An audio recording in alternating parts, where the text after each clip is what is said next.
Page appear हो गया। देखो user validation system HTML form खुलेगा। देखो ये पूरा बैकएंड। तो इसके मेन डॉट पाइथन के अंदर मैंने क्या क्या डाला है, मतलब कि ये सब सारा काम कर देगा बैकएंड पे। शेड्यूलर क्रिएट कर देगा और फिर इसके बाद सर्विसेज रन कर देगा, सारे मॉड्यूल्स इंस्टॉल कर देगा पाइथन के। लेकिन हाँ, आपको जब फर्स्ट टाइम आप install. So hey hi guys, welcome to the new blog. So आज का ब्लॉग में हम लोग मैं आज मंडे है, तो संडे को ना मैं एक काम कर रहा था रात के 4 बजे तक, सुबह के 4 बजे तक। अभी जस्ट मैं उठा ही हूँ 11 बजे। मैं एक प्रोजेक्ट पे काम कर रहा हूँ जहाँ पे ना एक यूज़र वैलिडेशन का एक स्क्रिप्ट बनाया हूँ। Not script, as an platform ही बना दिया मैंने वेब का। तो वहाँ पे मैं क्या किया हूँ, मुझे एक टीम से रिक्वेस्ट आया था कि उन्होंने सिक्योरिटी टीम ने उनको एक्सेल फाइल दे दी, जिसके अंदर कुछ 250-300 यूजर्स थे। उनको ऐड करना है एक सिक्योरिटी ग्रुप में, एक डीएल्स के अंदर। तो हमारे सर्विस टीम ने वो कर दिया, और बाय इंसिडेंट उसके अंदर 3-4 ऐसे यूजर थे जो ऑलरेडी लेफ्ट हो चुके थे। तो वो सेल पॉइंट पे वो ट्रिगर हो गया कि भाई ये अकाउंट पे कैसे आया, तो ये सब पॉलिसी ब्रीच है, ये है वो है। तो उनके जो टीम के मैनेजर ने मुझे रीच किया कि ललित कुछ ऑटोमेशन क्रिएट कर सकते क्या इन बिटवीन, जो वैलिडेट कर सके कि ये यूज़र लेफ्ट हो चुका है, ये यूज़र लेफ्ट। क्योंकि सिंगल सिंगल वो लोग चेक नहीं कर सकते, बहुत टाइम स्पेंड होएगा उनका। तो मैंने वही एक प्लेटफॉर्म बनाया। मैंने एक सर्वर, मेरे पास एक सर्वर है ऑलरेडी, जिस पे मैंने ये वेब इंटरफेस पोस्ट किया है कि सर्विस डेस्क टीम उस पर अपना सिंपल सा एक्सेल फाइल पुट कर दे। वो आइडेंटिफाई कर लेगा कि ये बंदा अवेलेबल है, ये बंदा है, ये बंदा नहीं है, ये अवेलेबल है, ये नहीं है। तो वो बनाया मैंने। और कनेक्टिविटी बैकएंड से मैंने पाइथन यूज़ किया है। पाइथन को डायरेक्ट कनेक्टिविटी एंटरप्राइज एप्लीकेशन का दिया है। तो वहाँ से वो डायरेक्ट टोकन यूज़ करके सारे वैलिडेशंस प्रोवाइड करता है। तो मैं पहले सोच रहा था कि मैं HRMS और AD को दोनों को लूँगा, लेकिन बाद में मैंने जब थोड़ा रिसर्च किया, थोड़ा स्टडी किया, तो मालूम पड़ा कि दोनों में कुछ चेंजेस है नहीं, क्योंकि हमारा गोल्डन इमेज HRMS ही है, लेकिन बैकएंड पूरा सिंक होता रहता है हर 2 घंटे में। तो यहाँ से अगर बंदा लेफ्ट हो रहा है तो वहाँ 2 घंटे में AD में भी चेंजेस आ जाएंगे। तो वो वो भी मैंने इम्प्लीमेंट कर दिया है, तो टेंशन नहीं है उसका भी। फिर तो मैं आप लोग को शो करूँगा। मैं जस्ट अभी खाना खा लेता हूँ, फिर आप लोग को भी बताता हूँ कि कैसा मेरा इंटरफेस है, मैंने क्या क्या बैकएंड में मैंने बनाया है। मैं अभी शो करता हूँ आप लोग को मेरा जो प्रोजेक्ट था रनिंग में। एक्चुअली एकदम लाइव इन्वायरमेंट प्रोडक्शन में मैंने वो कर दिया पुश। और मैंने टीम को भी बता दिया है, मतलब टीम के मैनेजर को उसको बता दिया है कि भाई मैंने पुश कर दिया है, आप चेक कर लो काम करता है कि नहीं। तो मैं आप लोग को उसका दिखाता हूँ डेमो और कैसा काम करता है। तो इनकेस अगर आप लोग को भी अपने इन्वायरमेंट में चाहिए रहेगा तो आप भी यूटिलाइज़ कर सकते हो। मैं गिटअप पे रिपोजिटरी डाल दूँगा, तो आप लोग वहाँ से भी डायरेक्टली लेके यूज़ कर सकोगे। ये आईपी एड्रेस मैंने दिया है उसको। अभी मैं एंटर करूँगा तो नहीं चलेगा, क्योंकि मेरा ऑलरेडी वीपीएन कनेक्टेड है नहीं। तो वीपीएन कनेक्ट करता हूँ, मैं वीपीएन कनेक्ट कर रहा हूँ मैं। एक्चुअली जो सर्वर है वो वीपीएन के पीछे है। एक अच्छी बात है उसका, एक रीज़न ये है कि मैं कोई भी इन्वायरमेंट कोई भी ग्लोबली एक्सेस एक्सेस नहीं कर पाएगा। और उसके लिए कॉर्पोरेट नेटवर्क या फिर वीपीएन के भी हैंड पे रहना पड़ेगा, तभी एक्सेस कर पाएंगे। तो मैंने एक अच्छा चीज़ मिल गया, मतलब एज पर से सिक्योरिटी, वरना मुझे एक लॉगिन का वो पेज डालना पड़ता था, फिर इसके बाद उसका यूज़र लॉगिन करता, वो एक एक्स्ट्रा काम नहीं करना पड़ेगा। देखो मैंने जैसे वीपीएन कनेक्ट किया, ऑटोमेटिकली ये पेज अपीयर हो गया। देखो user validation system, choose a file to validate. अगर मैं कोई भी फाइल सेलेक्ट करता हूँ, फॉर एग्जांपल डाउनलोड्स में ये वाला डाला। देखो सीधा, मतलब ये मैंने के अंदर 3 यूज़र्स थे, तीनों यूज़र्स के पूरे उसने बता दिया। अगर मैं इसके ऊपर क्लिक करूँगा, डाउनलोड डिटेल रिपोर्ट, कीप करता हूँ, एक HTML फॉर्म खुलेगा। देखो कि ये जो ईमेल आईडी है ये फाउंड नहीं किया, क्योंकि मैंने ये देखो ये test@091 करके, और बाकी के नीचे 2 एक्टिव है। तो पूरा उसका डिटेल देगा कि कौन सा डिपार्टमेंट है, जॉब टाइटल क्या है, ऑफिस एंड स्टेटस क्या है। मैंने ये हाइड करके रखा है क्योंकि जानते हो आप, कॉन्फिडेंशियल इन्फॉर्मेशन है, तो ये मैं आपको शो नहीं कर सकता। लेकिन एक्चुअली काम कर रहा है, और बहुत बड़ी बात है भाई। और बहुत फास्ट वर्क करता है। तो इसका पीछे का लॉजिक ये है कि मैंने एक पाइथन्स पे सारा इन्वायरमेंट क्रिएट किया है, और एक शेड्यूलर भी चालू करके रखा है कि हर 33 मिनट्स में ये चेक करेगा, इनकेस अगर डाउन टाइम आया तो वो उसका लॉक क्रिएट कर देगा। पूरा रोबस्ट बनाया मैंने, तो अगर डाउन टाइम आया तो उसका लॉक क्रिएट करेगा, कहाँ कहाँ से कहाँ डाउन टाइम आ रहा है क्या है। और मैंने शेड्यूलर भी क्रिएट किया है कि हर आधे घंटे में वो चेक करता रहेगा, अगर डाउन हुआ तो वापस से रिस्टार्ट सर्विस कर सकता है ये। फिर एक इसका कनेक्टिविटी मैंने डायरेक्ट एज़्योर ऐप रजिस्ट्रेशन का किया है कि मैं सर्टिफिकेशन कर रहा था थंब प्रिंट का, लेकिन मैं बोला उतना उतना डिफ़िकल्टी में क्यों जाने का, तो डायरेक्टली क्लाइंट आईडी और क्लाइंट सर्टिफिकेट रहता है वो यूज़ किया मैंने। वो बहुत इजी मेथड है और सिक्योर्ड भी है, तो वो यूज़ किया है कनेक्टिविटी के लिए कॉन्फ़िगरेशंस का। इसके अंदर 3 चीज़ लगते हैं: tenant ID, directory ID and client secret. बस ये तीन रहेगा तो आपको कनेक्टिविटी मिल जाएगी। और आपको बैकएंड पे वो जो सर्विस के एपीआई परमिशंस है तो उसके अंदर यूज़र रीड ऑल देना पड़ेगा, ऑडिट लॉग्स देने पड़ेंगे। Audit logs not recommended, optional है, वो सिर्फ लॉग्स क्रिएट करने के लिए हम लोग रखते हैं।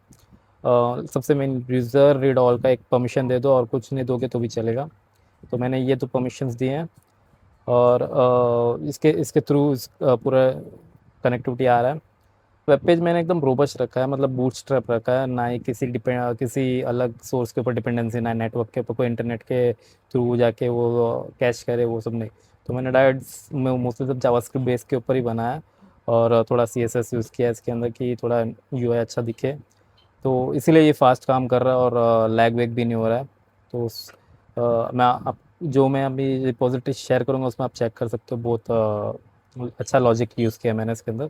भी मिलेंगे कि यूज़र वैलिडेशन रिपोर्ट्स क्या है, फाइल नेम क्या है, कब जनरेट हुआ था, क्या ड्यूरेशन हुआ था, मतलब कितने ड्यूरेशन में, और कितने एक्टिव है नॉन एक्टिव। तो एक हाई लेवल फॉर्मेट भी मिल जाता है आप लोग को, तो बहुत अच्छी बात है अगर आपके पास ह्यूज अमाउंट ऑफ डेटा है। इसके ऊपर एक टेस्ट किया था मैंने, कुछ 250 यूज़र्स का प्रोफाइल डाला था, मुझे कुछ 2 सेकंड में पूरा रिजल्ट मिल गया।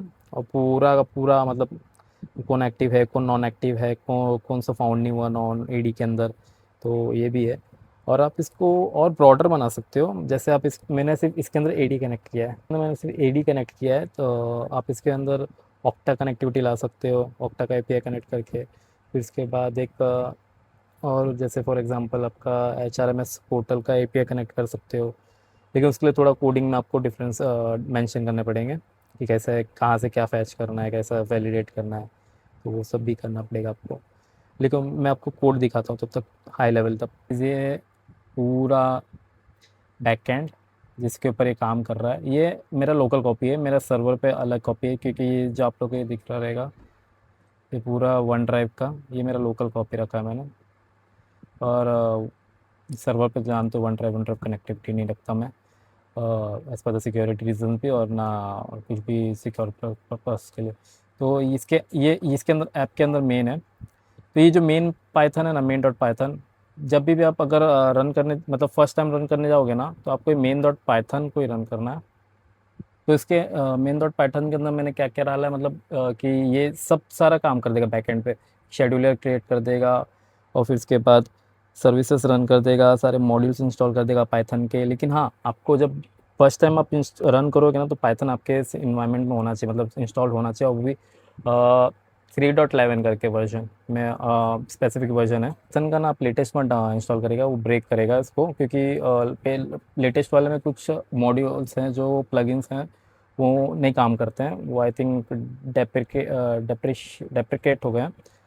तो 3.11 का ही वर्जन यूज़ करिएगा पाइथन का, उसी के ऊपर ही रन करेगा ये आपने रन कर दिया, वैलिडेटर सब कुछ नहीं चाहिए।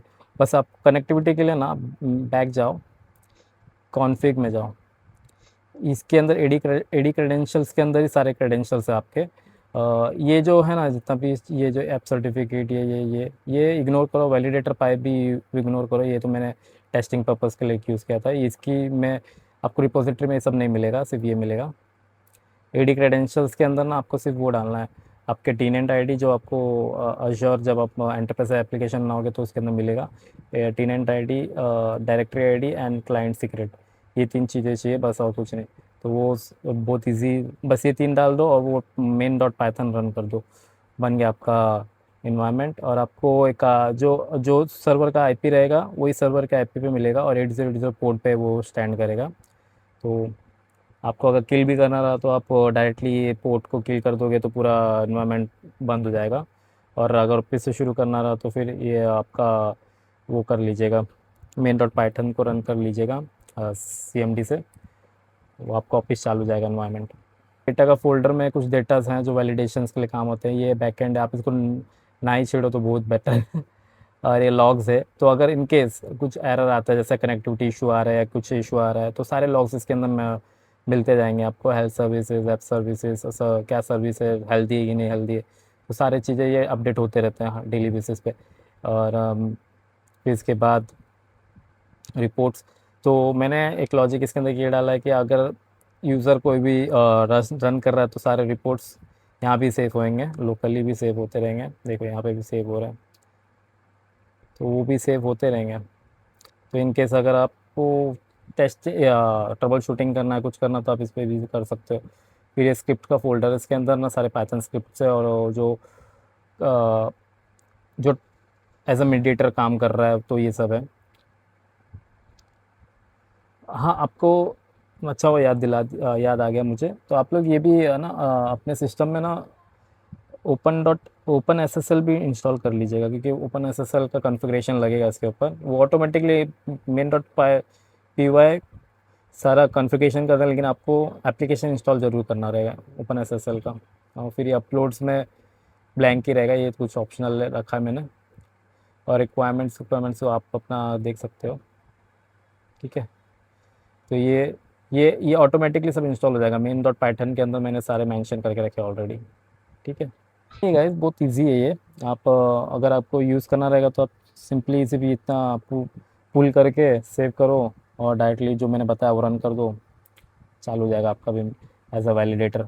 ये तो एक प्रोजेक्ट हो गया गाइस। मैंने कल रात को 12 बजे से नहीं 11 बजे शुरू किया था और 4 बजे ख़त्म किया था सुबह। लेकिन फिर भी कुछ ट्रबल डिबग्स आ रहे थे, एरर आ रहे थे, तो आज सुबह जब बैठा मैं 2 बजे से कुछ 3:30 बजे तक मेरा कंप्लीट हो गया था, रन होने लग गया था। तो मुझे इसमें ज़्यादा एफर्ट करने की ज़रूरत नहीं पड़ी, जल्दी जल्दी बन गया।